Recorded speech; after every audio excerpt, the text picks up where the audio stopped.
Are you ready?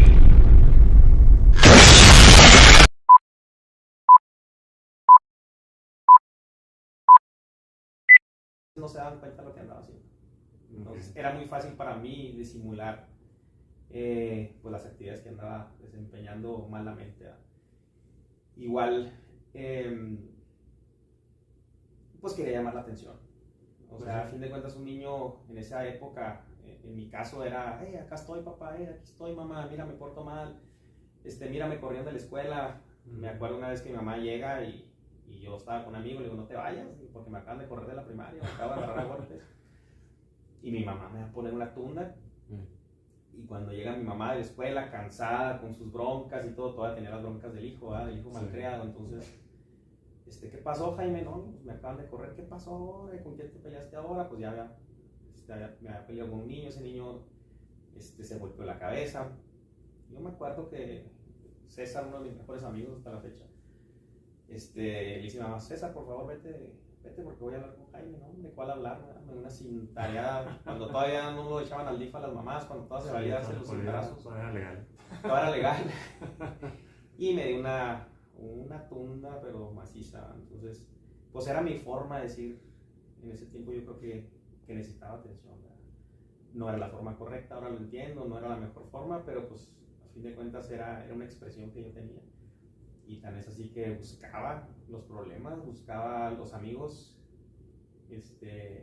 los vagos, me gustaba ese tipo de actividad donde hubiera adrenalina, donde hubiera peligro, ahí estaba Jaime siempre. Siempre me metí en muchos problemas, si no era uno era otro. Y así fue pues hasta la carrera, ¿verdad? O sea, nunca tuve un freno desde la primaria. Pobre mi madre, le saqué muchas canas verdes, muchas canas verdes, y a mi abuela también, a mis dos abuelas que en paz descansen, ¿verdad? Que siempre pegan por mí, pero como que nunca. Siempre fui muy amado por mi familia, ¿verdad? En esa etapa de niñez y adolescencia. Yo creo que por lo mismo, ¿verdad? Ese rebelde es el que más quieren. Pues sí, se gana un poquito con amor, ¿verdad? Sí, como que, pues es el que, como que a los otros ya se lograron, pero pues además que no se va a lograr, ¿verdad? No, o acaba en el bote, o acaba muerto, o acaba en la calle. Pues como que no se le veía mucho futuro al muchacho, pero siempre tuve un talentillo por ahí en la oratoria, en la poesía, me gustó siempre mucho esa onda. Y como quiera, de repente era el vago, pero de repente me metía a eso y brillaba poquito, y con ese brillo momentáneo, temporal, pues lograba ascender ahí un escalón, ¿verdad? En la familia o en la escuela. Entonces, pues ahí estaba combinado toda esa rebeldía, toda ese querer atención, pues ese querer que estuvieran mis padres un poquito más conmigo, y a fin de cuentas mis hermanos, mi hermana por ejemplo empezó a brillar por su dedicación, una persona muy dedicada al estudio, becada desde la preparatoria en el TEC de Monterrey hasta que termina su carrera, su maestría, habla idiomas, entonces pues más quería llamar la atención. Entonces pues son muchas cosas, ¿verdad? En esa parte de mis padres, una parte de mis hermanos, y luego llega el chiquito, el bebé, y pues más, ¿verdad? Entonces era siempre tenía ese afán por brillar, que me vieran, era muy egoísta, o sea, me gustaba la atención solo para mí.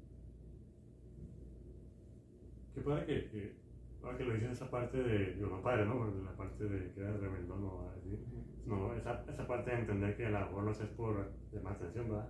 O sea, si la ausencia de tus papás en tu vida, que si como bien decías, no te faltaba nada, ¿verdad? Eran los responsables con los que les tocaba, proveer alimentos, vestimenta, dinero para la colegiatura, lo que tú quieras, pero eso no minimizaba que no tenían tiempo contigo, no eran afectivos, como decías con tu papá, de que no te daba cariñitos, no te decía palabras de afecto, no te motivaba, y que ahora se ve más. Entonces, qué interesante esa parte de entender, quizá para gente que nos puede estar escuchando o viendo, que a veces el trabajar tanto no es suficiente, ¿verdad? Es como que voy a trabajar para dar todo a mi hijo, pero no me estoy dando tiempo, quizá, que es quizá lo que más le va a hacer falta en su momento. Y quizá de alguna manera van a buscar atención, que quizá, como tú decías, es que pues busco pelearme, busco que me corran, busco lo que sea para que mis papás poner atención en mis papás, aunque sea la mala, aunque sea sin tarazos, como tú decías, pero tenemos, que capaz de tu mamá te estaba pegando en ese momento, tú digas, tengo su atención, con mi abuela, pero tengo atención para lo logré.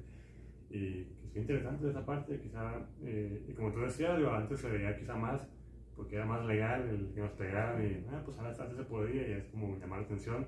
Ahora es como que si no le das atención a tu hijo, es como que si le quieres pegar no se puede porque te va a demandar o te van a hacer algo. Entonces, pues de los pros y contras de antes que se podía pegar, ¿no? Que Claro. llamar la atención y de cierta manera nos forjaban carácter, ¿verdad? Quizás nos forjaban carácter la verdad es que estoy haciendo, pues no es algo bueno, pero quizás algo que me ayuda a salir adelante de mi frustración o lo que tú quieras. Sí, yo creo que si platicamos con, al menos yo con amigos de mi generación, de los 78, 80, yo tengo 45 años, hoy cumplo 45 años. Yo creo que todos estamos en eso de, era bueno que nos dieran nuestros cintarazos, nuestras correcciones, ¿verdad? Yo no recuerdo haberle pegado a mis hijos, tengo 2 hijos, el mayor ya nos hizo abuelos, ya tengo un nieto de 2 años, pero de repente, pues sí, es parte de la vida. A lo mejor pudiéramos entrar en esa discusión si sería bueno o no hoy en día o ayer o en esas épocas, pero pues bueno, fue parte de la cultura misma que tenían nuestros padres y nuestros abuelos. Así fueron educados, así fueron creados, no les enseñaron de otra forma. O sea, ahora pues hay libros de psicología infantil y tantas cosas que vemos en el internet, y antes no, pues era lo que decía la abuela y como lo tenían entendido, ¿verdad? Sí. Así esa misma educación también, después me di cuenta que mi padre, pues a fin de cuentas así fue educado también.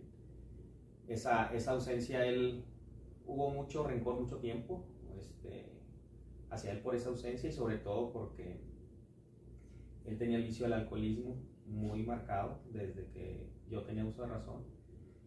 Y ahorita recordando, ¿verdad? Cuando te comenté que nunca me ha dicho te quiero, sí me lo dijo una vez, pero me lo dijo alcoholizado. Y yo se lo reclamé esa vez. Recuerdo que le dije, es que usted nunca me ha dicho que me quiere. O sea, siempre que me ha dicho, me lo ha dicho así en ese estado que anda. Y me acuerdo que al siguiente día en la mañana se levanta y luego me levanta, yo creo que bien crudote, amanecido, y luego dice, te quiero mucho, y se va. Entonces, para que veas que también te digo cuando no ando borracho, como que se acordó o lo soñó, no sé.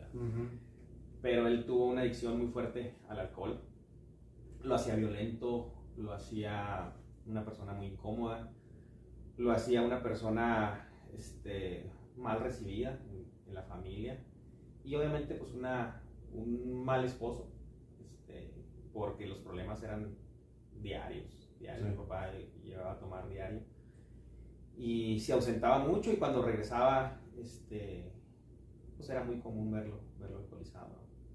Igual muchas navidades era lidiarlo. Él es de un pueblo, entonces cuando nos íbamos a pasar Navidad allá, recuerdo que pues era un sufrir para mi madre en ese tiempo ir para allá, porque sabíamos cómo iba a terminar la película, ¿no? O sea, ya no sabíamos el final. Era lidiarlo, era problemas, eran gritos, inclusive pelearse con sus propios hermanos, con mis tíos. Sacaba el pasado, no faltaba algo que sacar del pasado con uno de ellos que terminaba en una discusión muy incómoda para todos. Entonces ya no sabíamos el final de la película. Y yo tenía 2 opciones, ¿verdad? En ese tiempo, en ese tiempo que tenía, ya que mi razonamiento empezaba a desarrollarse, yo decía, híjole, caray, cuando yo me case, no quiero esto en mi vida. No quiero, yo quiero ser el gemelo 2, sin saber esa historia todavía. Quiero ser el gemelo 2, y no quiero esto para mi vida. Pero hoy dijiste al principio, ¿verdad? La vida da vueltas, y ahí no le echo la culpa a Dios, ¿verdad? Sino a mis decisiones. Pues escogí ser el gemelo 1. O sea, muchas veces en muchos aspectos, en muchos que yo le recriminé a mi padre, que yo odiaba de mi padre y renegaba de ello, y lo superé. Me doy cuenta que el alumno superó al maestro. Y fue triste, ¿verdad? No solamente reconocerlo después de muchos años. Tengo 10 años sin beber, pero duré 18 hundido en el vicio también. Y triste, obviamente, es una enfermedad. El alcoholismo es una enfermedad que no solamente ataca pues al que bebe, sino a los de todo alrededor. de esos 18 años ya casado. Entonces imagínate el tormento para mi esposa. Esos 18 años, pues con el desarrollo de mis hijos, con mis 2 hijos, entonces pues también para ellos, lo que yo había renegado tanto tiempo, ahora se lo estaba haciendo a mis seres más queridos. Y obviamente para una mamá, para unos hermanos. Esa madre que tanto sufrió con su padre, con su esposo, con mi padre, ahora ver con su hijo mayor. Y lo me decía, me acuerdo que mi madre, en una de las muchas veces que me veía alcoholizado, tirado, me llegué a quedar en su casa muchas veces donde ya no pude llegar a la mía o ya no quería llegar a la mía. Me decía, ya hijo, ya sufrí mucho con tu papá, ahora no quiero que contigo, o sea, como diciendo, pues ya tu papá ya no tiene remedio, pero tú todavía estás joven. Y sí, pues era que me entraba por un lado y me salía por el otro. Pues sí. A lo mejor en ese momento sí sentía un poco de pena por ella, pero llegaba el siguiente día y se me olvidaban las palabras, ¿no? O sea, el vicio llegó a mí muy fuerte, muy fuerte, no me di, me ganó la batalla. Yo era de los que decía, no, pues el fin de semana me lo merezco, no pasa nada que me ausente, no pasa nada que no llegue 3 días a mi casa, no pasa nada que ya el siguiente lunes no tenga dinero ni para comprar un cuaderno a mis hijos, no pasa nada y no pasa nada. Entonces empecé a normalizar muchas conductas. Y no lo veía, no lo aceptaba. Era complicado. Pues hasta que llegó un momento, hasta que llegó un punto que toqué fondo y fue cuando ya no pude más. Qué padre que tú también mencionas esa parte de que tengas 2 opciones. Y porque a veces tenemos también por hecho la aclaración aquí del testimonio de que no se trata de evidenciar a sus papás, ni a tu papá ni a tu mamá, simplemente fueron parte del proceso para la persona que eres ahora. Entonces siempre hacemos aclaración en los testimonios porque luego viene que estamos exhibiendo a la gente y no se trata de eso. No. Son parte del proceso y ya. Y qué padre que también ejemplificar esa parte de, ¿sabes qué? Tenías 2 opciones, seguir a mi papá o no seguirlo, ¿eh? Que en su momento tú quieras no seguirlo porque dices no quiero eso por mi familia, que al final por lo que tú quieras se nace haciendo un tiempo como tu papá. Pero es muy importante esa parte, aclarar esa parte porque, bueno, nosotros tenemos, no porque tengamos un ejemplo en la vida, tengamos que seguirlo, ¿eh? Luego se escucha muy fácil decir, pues que yo lo viví, yo lo experimenté, fue mi ejemplo a seguir, entonces pues yo lo repito en mi adultez y pues no vas. Nosotros también tenemos esa madurez o esa conciencia de, sabes que yo no quiero esto en mi vida, mi ser querido me sirvió de un ejemplo y no quiero eso en mi vida. Y vaya, como estamos adultos y vamos creciendo, tenemos esa capacidad de poder elegir qué nos aporta, qué no nos aporta a nuestra vida para la vida que nosotros queremos, con nuestra adultez, sobre todo cuando estamos quizás formalizamos una familia.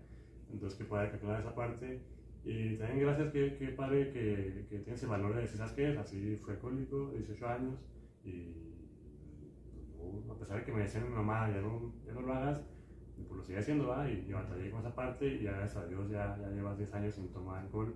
Entonces qué padre que te ejemplifique eso en tu testimonio, porque vaya, mucha gente se puede sentir muy identificada en esa parte, ¿sabes qué? Yo tomo alcohol o a mayor o menor medida, digo, no sabemos la magnitud de cómo tomabas tú, pero la gente se puede ser empática con esa parte, ¿sabes qué? Pues yo tengo que ser querido, o yo estoy viviendo esa parte de que tomo mucho alcohol y salir adelante con esa situación de cómo tú has